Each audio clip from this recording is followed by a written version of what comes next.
Hi everyone, welcome to another episode of Recovery Talk. In this episode, we are going to talk about health promoting behaviors versus an eating disorder. Where does the line go between I just want to be healthy versus having an eating disorder? Is it orthorexia or a healthy lifestyle? Is it loving movement or compulsive movement? Can these overlap, and where does that line go? So I think a good place to start is by just defining what health even is. My favorite definition of health comes from the World Health Organization, WHO, and they define health as a state of complete physical, mental, and social well-being, and not merely the absence of disease or infirmity. So I really like this definition for a few reasons. Firstly, I feel like a lot of definitions on health kind of just tells people with chronic health conditions, which is a lot of the population, that health is just not for them. It's not something that they can do. And second of all, it emphasizes different aspects of health. It talks about health being physical, mental, and social, and being about well-being in these areas. So when we talk about health, we so often talk about physical health. And don't get me wrong, that is incredibly important, but I think sometimes we neglect mental and social health. Maybe especially social health is neglected, I think. So let's talk a bit about social and mental health. So the World Health Organization defines mental health as a state of mental well-being that enables people to cope with the stresses of life, realize their abilities, learn well and work well, and contribute to their community. And I really like this because I think we kind of get mental health very wrong. Maybe especially some of the younger generation, where we think mental health is just about feeling relaxed and unbothered and not having anything that remotely stresses you in your life. But we actually need a little bit of healthy stress to grow. We need to feel like we are part of something, that we are part of a community, that we have talents and abilities that we can pursue. And we need to be able to handle with the inevitable stresses of life productively. Because here's the truth, we will all experience traumas in our life. Little traumas or big traumas. We will all experience disappointment, rejection, being excluded, losing someone that we care about. All of these things will happen if you're a human being. And life is not fair. Some people get more of this than others. And some people may have just genetic traits, for example, scoring a bit higher in neuroticism that makes it harder to handle difficult things. But still, no matter what, everyone can work on building up their mental health and building up what we call psychological flexibility. This is not just something for someone who's not experienced anything difficult in their life. Trust me on this as someone who works in mental health. If anything, I often see that the people who are the most committed and best at this is the people who experience something so crushing that they have no choice but to build themselves back up. That's not to say that any of this is easy. It is really, really hard, but it is so, so important. So what about social health? So I think social health really ties into mental health because I don't think you can really have good mental health without having good social health. Of course, everyone has a different definition of what good social health means to them. It doesn't necessarily mean that you have a super active social life, but it means having some kind of social support network and having some kind of sense of community. Having something to spend your days doing that is meaningful to you. So yes, of course, employment, education, training, having a family to look after, these things are really meaningful. But it doesn't necessarily have to be that. Someone can be trekking in the forest and have a good time, and that's something that gives them a lot of meaning. But having something, and no, spending your days scrolling TikTok does not count. So social health is also about the ability to form and maintain healthy and meaningful relationships. It can be romantic, platonic, with family, and it is about social flexibility. So I just mentioned mental health and psychological flexibility, but social flexibility is also important. For example, being able to join in on things without that being a source of distress and excessive planning. Alright, so that was a bit of an introduction to health and like the 3 core areas of health. And I want you now to think a bit about how does an eating disorder affect each of these areas? I can use myself as an example here.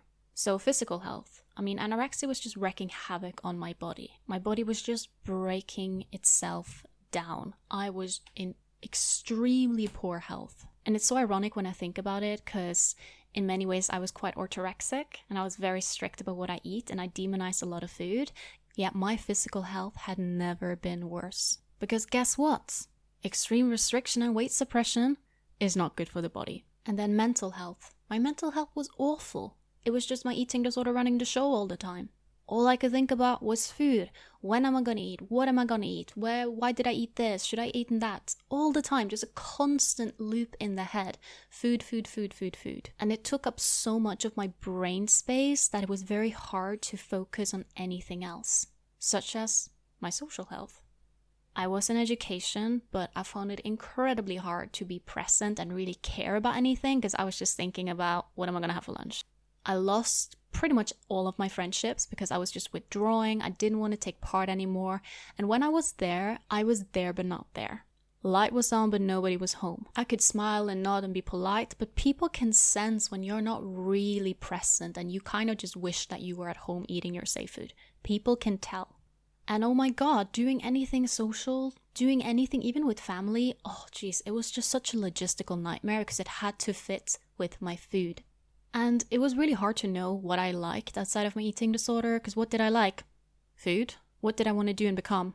Food blogger. And that's one of the scary things about an eating disorder, is that it hijacks your interest and mission and purpose. If you're not paying attention, your eating disorder will choose things like your studies, your work, who you hang out with, may even choose your partner, your interests. It reminds me of this quote by Carl Gustav Jung that says, "Until you make the unconscious conscious, it will direct your life and you will call it fate." Oh, think about that for a second. I sometimes just think about how my life would have turned out if I never recovered. What kind of job would I had? What kind of relationship would I had? What kind of friends would I have had? What kind of interests would I had? And it scares me. Because the thing with an eating disorder, it will take and take and take. It will make itself top priority. It doesn't matter if you have a partner that you love or if you have the best kids ever and you have a job that you love. The eating disorder is going to make itself come first. So when someone is in recovery from an eating disorder, what is going to be healthy or not healthy for them is going to be different to what is healthy or not healthy for someone without an eating disorder, or even someone who is recovered. Instead of in recovery, they're recovered.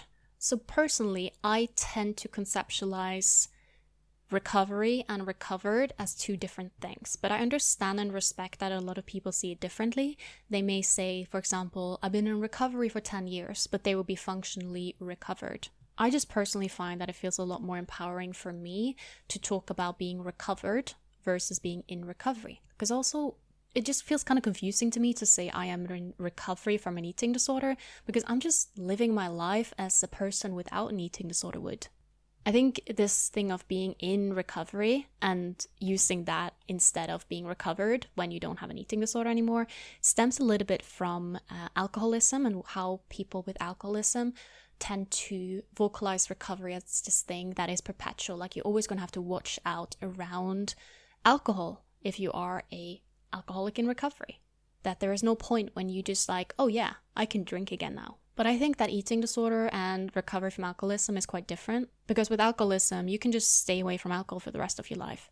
But a person with an eating disorder can't really do that. They're going to have to relearn how to build a healthy relationship with food again. What they have to abstain from is dieting, of course. So I've spoken a bit about this thing of recovery versus recovered in a previous episode called Recovery to Recovered, Re-engaging with the World, where I'm essentially arguing why I believe it's important to differentiate between being in recovery versus being recovered. But again, this is just my way of seeing it. It's just a way that I find the most empowering. And often when I talk with clients as well, they find it a lot more empowering this to like shooting for recovered. I don't want the eating disorder to control my life anymore. I want to be done with this. Rather than this thing of, oh, it's always going to be there, but I just learn to control it.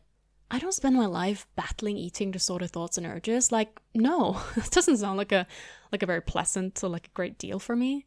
If anything, I think that my relationship with food, body, and movement is probably a lot healthier than a lot of people I know that's never had an eating disorder. And I sometimes wonder if I had never had an eating disorder, again, not saying that it's a good thing that I had it, but if I had never had it, maybe I would have had an even worse relationship with food, body, and movement now, because I never would have been pushed to a point where I really have to work on this.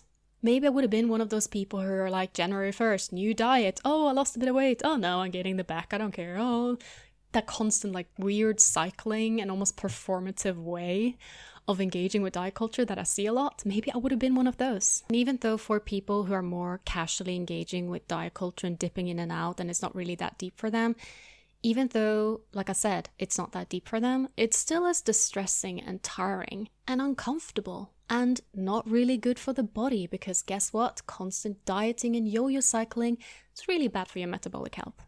And I want to mention this as well, because this is another point I sometimes hear from people with eating disorders. My friend is on a diet. Why can't I? And it's that thing that, yeah, maybe your friend probably shouldn't be on a diet. We know that diets are incredibly ineffective. Most people gain the weight back really quick, often with a bit of extra weight. But the thing is, for your friend who doesn't have an eating disorder but is just occasionally dipping in and out of diet culture, that diet is probably not going to completely wreck their life. They may not feel great. It may not be the most health-promoting behavior for them, but it's not going to completely spiral them into absolute despair. Whilst the person with an eating disorder, or even people who have a past of an eating disorder who go on a diet, it's not going to be safe. And this is where I think the alcoholism parallel works very well. I'm not an alcoholic. I have a very non-addictive personality, to put it that way. When I drink alcohol, my thought is often, I don't understand how people can just keep drinking this. Like, why does their brain reward them for that, right? I'm just like, it doesn't do much for me. I can have a glass of wine now and then. I just don't like the feeling, and that is because I'm just not predisposed to alcohol. I don't get much of a reward from it in the same way that a lot of people do. And as a result, I'm very safe around alcohol. I can have a bunch of bottles of vodka and wine in front of me, and there will be no temptation for me to drink from them. Whilst a person with alcoholism is going to have a completely different situation. For them, going and having that one glass of wine that maybe I just had is going to mean something completely different. It's going to make them spiral in the vast majority of cases. And this is the difference. For the alcoholic, one glass of wine is not just about one glass of wine. Thus for me, one glass of wine is about one glass of wine. For a person without an eating disorder who going on their silly January 1st diet, it's a silly January 1st diet. For the person with an eating disorder, on the other hand, chances are is that diet is going to severely impact their mental, physical, and/or social health. It's going to make them spiral and control their lives. They're not going to be able to just get off of it after a week or 3. And instead of being tempted to stop the diet, their temptation is going to be to keep going and going and going. Because remember this, most people who are on a diet, they're like, this sucks. I want to go back to eating my normal foods. But for a person with an eating disorder, it's like, this is it. I want to keep doing this. This is rewarding. I don't want to go back to eating quote unquote normally again. And this is 100% what people don't understand about eating disorders, is that it's not that people with eating disorders have more quote unquote willpower. It's that it doesn't take willpower for them to be on the diet. It's not that I have more willpower around alcohol. It's just that it takes me no willpower to decline it because it doesn't do anything for me. So an eating disorder means that a situation that most people find unrewarding, you find really rewarding, and that's what makes it dangerous. For a person with an eating disorder, not going on the diet, not restricting, is actually what willpower is. Willpower for someone in recovery from an eating disorder is going and having that pastry that you know you need as a fear food challenge. Willpower is not about declining the pastry that you're being served. Again, this is just the foundations of restrictive eating disorder, and a lot of the rules that we have in society around food and quote-unquote willpower are just completely flipped on their head when we talk about restrictive eating disorders. So let's talk a bit about health-promoting behaviors. What is a health-promoting behavior? Well, the word kind of explains itself. A health-promoting behavior is a behavior that makes your health better. And what is that kind of behavior? Well, that kind of behavior is going to depend on what kind of health issue you have. For example, I have a health condition where I have to be really mindful of getting in more salt because my body is losing a lot more salt than it should. So for me, a health promoting behavior is having a higher sodium diet. But then take a person with, for example, high blood pressure. That person would probably do better by reducing their salt intake. And on a population level, most people don't need as much salt as me. Now imagine if I said, no, more than X grams of salt a day is unhealthy. It's recommended that we eat less salt, not more salt, despite the fact that I have a diagnosed health condition where I've been prescribed by a doctor to consume more salt.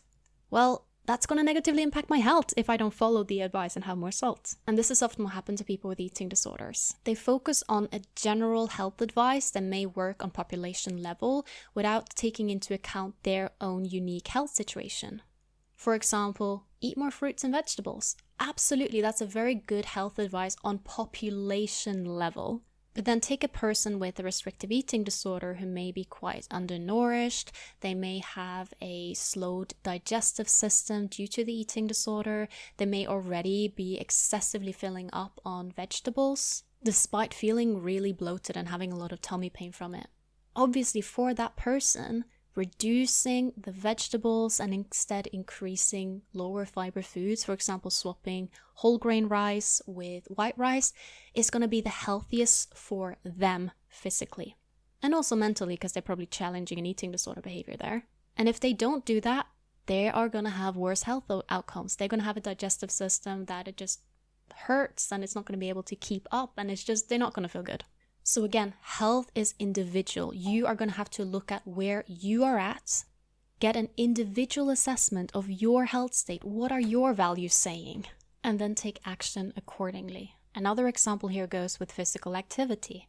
On a population level, getting in more physical activity, I'm all for it. But if you are someone with a restrictive eating disorder who are already excessively moving, or you may not be excessively moving as in like doing hours and hours of cardio a day, but the movement that you're doing is disordered, then for you, it's probably the healthiest to take a step back. Oh, but movement is so good for us. No. Is it good for you right now? Not is it good for your neighbor? Is it good for you right now? Because this is another one I see a lot, where someone may not be doing objectively massive amounts of movement, but the movement that they're doing is disordered. But because they're not doing that much, they're thinking it can't be that bad. So for example, maybe you're doing 30 minutes walking a day, but that walking is super disordered. Like you can't in any circumstances do less than 30 minutes. If it's 29 minutes and a half, nope. You're going to have that 30 minutes and you're just power walking through to get the most of it. If the walk is cancelled somehow, you panic, like you would rather wake up extremely early to get that walk done. If you plan an evening walk, maybe your parents came over to visit, but you planned a walk during that time, you're just watching the clock like, oh my god, can these people get out so I can get my walking done? You may be walking even if the weather is really bad, or you're feeling sick, or maybe you're injured. And then maybe your neighbor just loves to play football. Your neighbor may be playing football for like an hour, 3 hours most days of the week. And you may be comparing yourself, well, my neighbor is doing a lot more activity than me. So what's the problem then? I'm moving less than my neighbor and my neighbor is fine. Well, yeah, because for your neighbor, that activity is giving them joy. It's giving them something social. Maybe they're playing with other people. They're having a good time. If it gets cancelled, it's completely fine. If they go on holiday, they're not going to panic about, oh, can I play football here? If they could, it would be nice, but it's not going to be their main priority. If they get injured, they're just not going to play football. And they're not going to panic around it. They're going to maybe think, well, I miss playing football, but that's going to be it. They're not going to start restricting their food or freaking out about it. And it could also be that maybe your body just needs complete rest right now, whilst your neighbor is properly fueling and in a good health space where doing physical activity is completely safe for their body. But even if that 30-minute walking doesn't necessarily severely harm your body, it may harm your mind and it may harm your relationship to movement. So as of this recording moment, I actually haven't posted on Substack in a while, but I have written 2 articles that are pretty relevant to what I'm talking about now. The first one is The Mental Benefits of Healing Your Relationship with Movement. Subtitle, Some People Do In Fact Regret Their Workout. And then I've written another article called What About Walking, with the subtitle being Whether or not walking counts as exercise is not really the point. So if you're struggling with things like walking, or if you're kind of like, what's the point of actually working on my relationship with movement and taking some rest, take a look at those articles and see if it resonates. So again, health promoting behavior, something that makes your health better. And for some people, that may mean things like adding in more fruit and vegetables to their diet, more whole grain. But if you're already doing that, or if that behavior for you right now is an eating disorder behavior, then maybe that is not what health means for you right now. Maybe there is a future moment when you're fully recovered where you're like, yeah, you know what? I think adding in some movement could be really healthy for me right now. Then you can do that. But if right now you just can't stop engaging in compulsive disordered movement, then chances are taking a step back, or at least reducing drastically, is probably going to be the most health promoting thing for you. So let's talk about two people now, right? One of them is someone who's just quite into their health, but they don't have an eating disorder. So they quite enjoy making their own healthy home-cooked meals, and they like doing physical activity, but they don't have an eating disorder. And then another person who is into their health in an eating disorder way. So maybe they're really orthorexic and engage in compulsive movement. Let's just compare their situations and mindsets a bit. So I'll call these people person A, the healthy person, person B, the disordered person. So for the healthy person, movement and making their home-cooked meals is something that adds to their life. It's not something that takes away. It's something that has a positive impact on their mental, physical, and social health. If they miss a workout, that's completely fine. When they order a holiday, they're not going to decline staying at a hotel because there isn't a gym, or waking up before their family to go on their walk before they can have breakfast. And even though they really enjoy making their own home-cooked dinners, they're not going to bring their safe foods to see their friends. If their partner comes home with Chinese takeaway, their reaction is not going to be, oh my god, no, this doesn't go with my plan. Instead, it's going to be, oh, that's really nice. So again, they may have a preference towards a certain way of eating, and they may care about their health, but they're doing so in a way that actually makes them healthier. It doesn't control their life.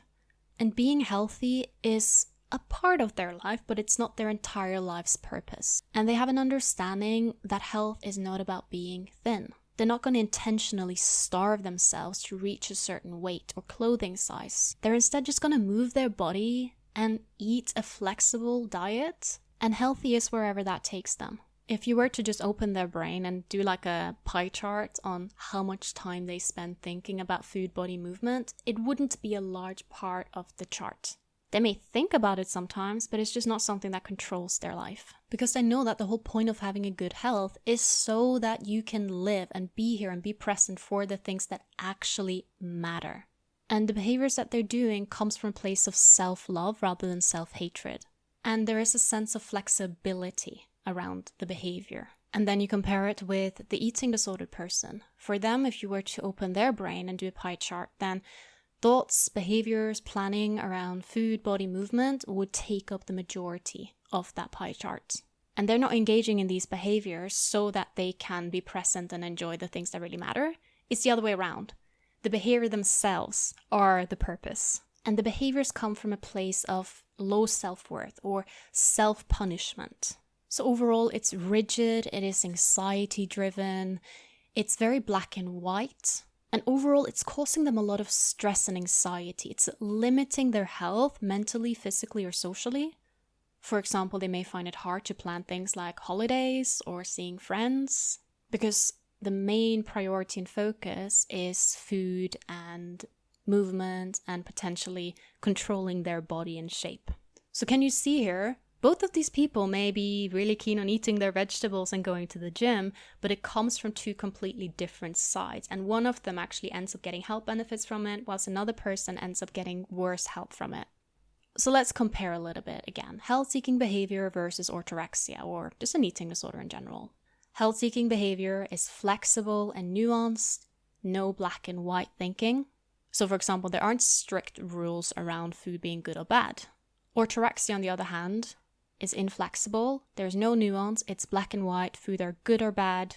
And there is this very strong all or nothing mindsets around food, which ironically also tends to drive binge eating. This is the paradox of it, right? Because once you have that all or nothing mindset and food are just so either or, you kind of end up putting food on a pedestal. And everything just has to be perfect with an eating disorder with orthorexia. Whilst health-seeking behaviors accept nuance, it accepts quote-unquote imperfection, and it doesn't strictly label food. It is more flexible around food. And it allows times, periods, days off. So yeah, you may be someone who likes being physically active and cares about that, but you can have days off. You can even have weeks off.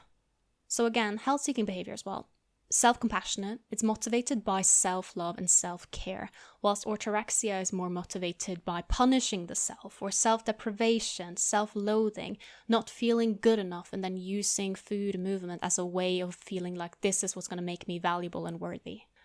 Another thing is that health-seeking behavior considers individual health and listening to the body, whilst orthorexia completely cuts off that intuition and listening to the body and what it needs and seeing your individual health. So someone who's just generally a healthy person, they're going to be like, you know what, I usually like going for an evening walk, but I'm just feeling quite tired today. Like I'm feeling kind of achy. I would rather just stay at home and chill with my partner rather than going for that walk. And that's completely fine. There's no strong guilt or moral value around that. It's just, I'm just not going to do that tonight, and that's okay. An eating disorder, on the other hand, is going to be rigid. If you don't do it, you're a bad person. And movement is always healthy, right? It's that thing. Movement is always healthy. You can never regret a workout. And it's like, yes, you can. Trust me, as someone who works with people who spent their lives engaging in compulsive movement. None of them are telling me, I'm so glad I did that. You'll never regret a healthy relationship with exercise, but you will regret an unhealthy one. So health-seeking behavior also makes health a part of life rather than your life's full purpose and like the whole point of life. So again, like I said, you're engaging in health-seeking behaviors because you want to be healthy and you want to live long so that you can spend time with your children or grandchildren or siblings or parents or partner. And you can be present at work or studies or with your community or your church, etc., etc. You kind of see health as like something that drives you so that you can engage with other things. Whilst with orthorexia and an eating disorder, health is the goal in itself, right? And when you really unpack it, it's not really about health. It is about you feel really guilty if you don't do the things, or you have low self-worth and you feel like, if I just have abs and if I just eat the quote-unquote perfect diet, I'm finally going to feel worthy and good. Even if that means cutting out those things that I mentioned that would bring purpose. So for example, even if that means not having the family that you really wanted, or if you have a family, not spending as much time with them as you think your healthy self actually would want you to. So health-seeking behavior, health-promoting behaviors is health as a means to an end, whilst an eating disorder is health, quote-unquote health, is the means itself, if that makes sense. And ironically, you kind of ruin your social health. And we know social health is the key to longevity. So I don't really think all of these health nuts are going to live that much longer. Especially not the people where it actually is an eating disorder. They really don't tend to be in great health. Society may think they are, but actually even just physical health, like they may have the bone density of someone who is 30, 40, 50 years older than them. And even if their physical health were really good, if their mental and social health isn't good, then what's the point really? Like if I could choose between having really good mental and social health, but my physical health would be like a tiny bit lower, then I would rather do that rather than having perfect physical health, but having really bad mental and social health. Then again, that's not necessarily exactly how it works, I would say, because physical, mental, social health are all connected. If you have really bad mental health, chances are you're going to start experiencing it in the body as well. This is called somatization. Google it if you're unsure. It is really a thing. For example, if you're really anxious, you may notice that it affects your digestion and your heart. Or if you're really depressed, you may notice that you lose your appetite or feel more sleepy. Our body and brain is connected. And oftentimes what you ignore in terms of your mental health is going to start manifesting itself physically. So speaking of which, another point that I would like to make is that someone who's healthy and just health conscious and engaging in health-seeking behavior, they may also accept quote-unquote body noise rather than excessively hyper-focusing on bodily sensations. And this may be a bit of a confusing one, and it may overlap a little bit with health anxiety, but it goes back to what I said about making health part of your life rather than the entire purpose of life. A lot of times someone with orthorexia specifically, or especially orthorexia, they may hyper-focus on like one random value and doing so in a way that's unnecessary to their health. For example, they may put on a blood sugar monitor and they don't have diabetes and excessively focus on every single value that gets put in, every single, like how do my body react to every single food, and they monitor and then they take away and they hyper-focus and they analyze rather than just accepting that things like blood sugar fluctuations is a normal part of being a human and that unless you're diabetic or insulin resistant or something like that, you're probably going to be just fine. So I see this a lot with people with orthorexia, especially if they do have a health condition. they focus on perfectionism. And they always analyze every body signal that's going on. Oh, they were a bit bloated that day. Then they will overanalyze, what did I eat? How did it go? No. And they really just excessively focusing on any kind of body cue. But that, of course, makes them more anxious, which then creates more symptoms. And then it's just a vicious cycle. Whilst health promoting behavior is being aware of physical symptoms. For example, if your stomach hurts like every single time you eat onions, then yeah, maybe onions are just not for your stomach. That's fine. But the orthorexia is taking the physical symptoms and turning it into almost like a medically approved way of restricting. And I could have spoken about this more in detail because I see this a lot. A lot of people come out of this where they've been put on really restrictive diets, sometimes by really opportunistic healthcare professionals who don't understand that an eating disorder is also going on, where they're just taking away more and more food and then they are just not feeling good yet. And they're like, well, I'm eating like 3 or 4 different foods, but I still don't feel great. Like, what's going on? And then later realizing that maybe taking away actually was long-term making the problem worse. Instead, maybe it's better to work on the underlying issue. And there, of course, is complexity here because I understand chronic health conditions can make these things difficult.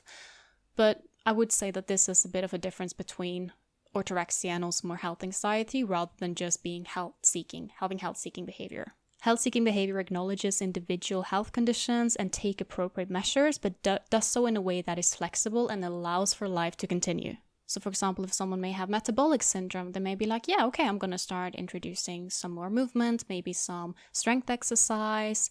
I'm going to reduce things that have high glycemic index. I'm going to make some adjustments in terms of my food behavior, movement behavior, but I'm still going to live my life.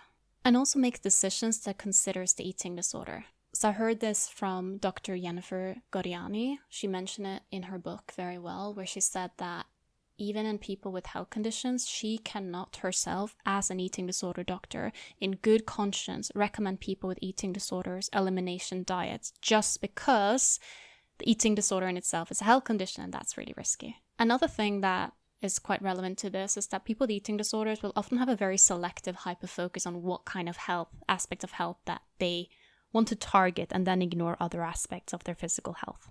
So for example, someone with orthorexia or an eating disorder, they may be obsessed about their digestion, like I need to have this amount of bowel movements, I need to have perfect skin. If I have like one pimple, it's a hormone problem or it's a food problem or I ate too much of this, or excessively monitoring things like weight. So they find certain things of their physical health that they excessively monitor to a point where they're ignoring normal fluctuations. Like most of us going to get a breakout here and there. Most of us going to have days where we are a bit more bloated than others, or days where our digestion is a bit off. But someone with health anxiety or orthorexia, or especially that combination, and then an eating disorder, will tend to hyperfocus on selective things in their health that they deem worthy to focus on, often things that have to do with more appearance and food, and then ignore other things like health. For example, things like their bone density has been going down for a while, they don't have their period, or they have various actual hormonal issues related to undernourishment. But that they're just going to ignore. So again, selective focus. And then someone who's just genuinely healthy, they will see their health holistically. They'll see the bigger picture. They're not just going to focus on their bloating. They're also going to look at, okay, have my periods been regular? Do I have a normal libido? And also consider like mental, social health as well. Because guess what? Those relate. Your mental health and your bloating are connected in most cases. Your stress and your skin may be more related than you think. Maybe it's not about that chocolate bar you ate. Maybe it's about all of that stress that you've been having. So yeah, this selective focus is so interesting. I see this so many times when I work with people with orthorexia. They have like awful sleep and they haven't had their period. If they're female, they haven't had their period in a long time. And they have bone density of someone who is decades and decades older than them, but they're like, oh yeah, I just want to be healthy. I just care about health. I can't have the chocolate bar because it's unhealthy. And it's like, mate, your body is not healthy. It's already telling you what it needs, and it needs energy. Another difference I would say here is that a person with orthorexia often thinks that all of these things are 100% in their control. That if they just put in these values, they're going to get this input leads to that output. If I just eat the perfect diet, I am immune to any kind of illness. This is not true. You can have the quote-unquote perfect lifestyle and you may still be one of the people who experience a chronic health condition. Most of us will experience some kind of chronic health condition in our lives. Some people get it earlier and some people get it later in life. Being more flexible and engaging in health-promoting behaviors means that, yeah, I'm going to try and look after myself as best as I can, but I still accept that it's not 100% in my control. Things happen. And not seeing health as just something that is one's personal responsibility. Please don't get me wrong, a lot of it is, but not all of it. It is not just about the choices you make. It is about things like what kind of community are you born into? What kind of access do you have? What is your financial situation? What kind of knowledge do you have? How much time do you have? We can't just ignore these things. We can't just do the pull yourself up by the bootstrap thing to everyone, right? We have to see it a bit more in a wider context. Most important thing that differentiates these is that health-seeking behavior, as I mentioned, it leads to increased mental, physical, and social health. Essentially, your behaviors leads to more well-being. It makes you better, it makes you healthier. It doesn't take away, it adds. Whilst an eating disorder, on the other hand, per definition, decreases your mental, physical, and/or social health. So if you're like, yeah, I like movement and I like eating healthy and I have a great social life and everything is good and great and nothing disordered here, keep going, right? Keep going. Then you don't have a problem. If it's not harming you, you don't have a problem. If it's not harming your mental, physical, or social health, then keep going, even if it is untraditional. But if it starts having a negative impact on your life, then it's time to work on it. And that's when it becomes an eating disorder. So sometimes I see people who they eat and move in a way that I find kind of weird, but that doesn't mean that they necessarily have an eating disorder. It is about, is it causing them well-being or not? So it's not necessarily just about what you eat and how you move. It is about what does those behaviors do for you. Another point that I would like to make is that health-seeking, health-promoting behaviors, you may find that when you are in recovery, it may not be the time to really focus in on those behaviors. A lot of times in recovery, you kind of have to focus a bit less on things like nutrition and instead focus more on, okay, I'm going to heal my mental health. And that is completely okay. Again, it's what I've spoken about in previous episodes around the difference between being in recovery versus being recovered. You may be in recovery and you are eating only processed foods. You hadn't had vegetables in weeks.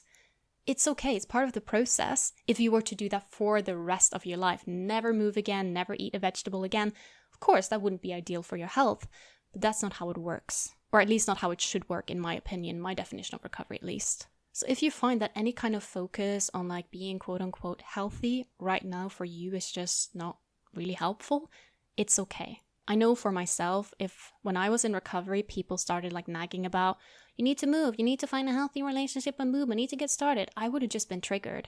First of all, my body physically needed rest, but also my brain probably at that point was not in the right place to start going to the gym. And that's okay. And I was already so obsessed about eating the most nutritious way and perfectly balancing my protein and fats and carbs. I didn't need more focus on that. I needed to relax. I needed to have a dinner that was quote unquote unbalanced. I needed to have a dinner that was just cup noodles rather than vegetables, meat, and grains and sauce. I needed to break all the rules. And I needed to do that so that I could get to a point where I could be okay with it. Doesn't mean I wanted to eat cup noodles for dinner for the rest of my life, but I needed to be okay with those things. It's such a shame because our society or diet culture has co-opted health to such a way where healthy just means thin, and that healthy foods are whatever foods that help you stay thin or become thinner. That is not what health-promoting behaviors are in my book. Being thinner or eating things with lower calories does not equate to healthier. For a lot of people, me included, had to gain weight to become healthier. I had to eat higher calorie foods. I had to eat foods that society would consider less healthy to become healthier. Yes, I could have recovered on quinoa and broccoli, but it wouldn't have taken me to where I needed to be mentally and socially. Because if you're going to live a full life, then yeah, you probably are going to be okay with getting into the office and then it was pizza day, or having a hangover kebab the day after a night out with friends, or baking cookies with your kids. You don't want to be so hung up in health where you can't do those things. That's when you know it's not healthy anymore. Remember this. Eating disorders are consistently associated with worse mental, physical, and social health outcomes. Your eating disorder is not making you healthier. And health is all about maintaining a weight that is right for your body. It is about engaging in movement that's joyful and flexible. It is about eating a varied, flexible diet that actually fits your unique needs. It is about having meaning, community, and purpose outside of food and movement.